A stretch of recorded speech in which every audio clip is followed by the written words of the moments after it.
అయిందేమో, దీనిలో ఎన్డీబీ కూడా ఇన్వాల్వ్ అయిందేమో, దాని మీద కూడా ఎంక్వైరీ జరగాలి అనేది ఆయన కోరినట్టు సుబ్రహ్మణ్య స్వామి గారు కోరినటువంటి అంశం.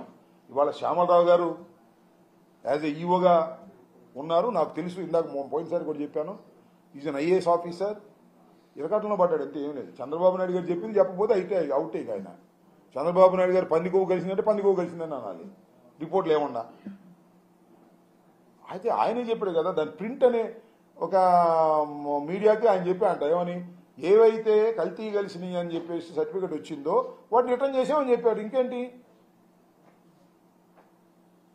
ఇంత క్లియర్గా పిక్చర్ ఈజ్ వెరీ క్లియర్. చాలా మంది ఏమనుకుంటున్నారంటే ఈ రిపోర్ట్ వచ్చినటువంటి నెయ్యి వాడారనుకుంటున్నారు. వాళ్ళు లేదు, వాళ్ళు తిప్పి పంపించేశారు. ఇది కూడా తెలుగుదేశం గవర్నమెంట్ అధికారంలోకి వచ్చినప్పుడు జరిగిన సంఘటనే, మా ప్రభుత్వం అధికారంలో ఉన్నప్పుడు జరిగిన సంఘటన కాదు. శ్యామలరావు గారు ఈవోగా వచ్చినప్పుడు జరిగిన సంఘటనే, ఈ ధర్మారెడ్డి గారు ఈవోగా ఉన్నప్పుడు జరిగిన సంఘటన కాదు. కాకపోతే ఏఆర్ డైరీ ప్రైవేట్ లిమిటెడ్ అని వాళ్ళు మేము టెండర్స్ పిలిచినప్పుడు ఉన్నారు. ఆ తర్వాత టెండర్ ప్రాసెస్ అంతా కూడా ఎలక్షన్ కమిషన్ వచ్చిన తర్వాత జరిగింది, నాకు తెలిసినంత వరకు, subject to the correction. Okay,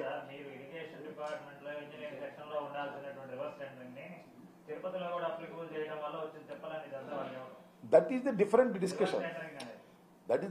different discussion ఏంటి, తిరుమల తిరుపతి దేవస్థానం యొక్క సొమ్ముని ఖచ్చితంగా చక్కగా ఉపయోగించాలనుకోవడం తప్పెలవుతుంది. నిబంధనలు టైట్ చేశారు. ఏం మార్చారు చెప్పు, టైట్ చేశారు. Not correct.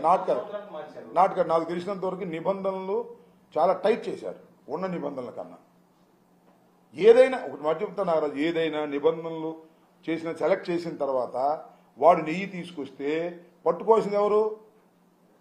వెంకటేశ్వర స్వామి కాదు, నేనేం కాదుగా, మా ప్రభుత్వం కాదుగా, శ్యామలరావేగా. పట్టుకుని పంపించాడుగా, అయిపోయింది లడ్డూలో కలిపారు. ఎంత దుర్మార్గం అంటే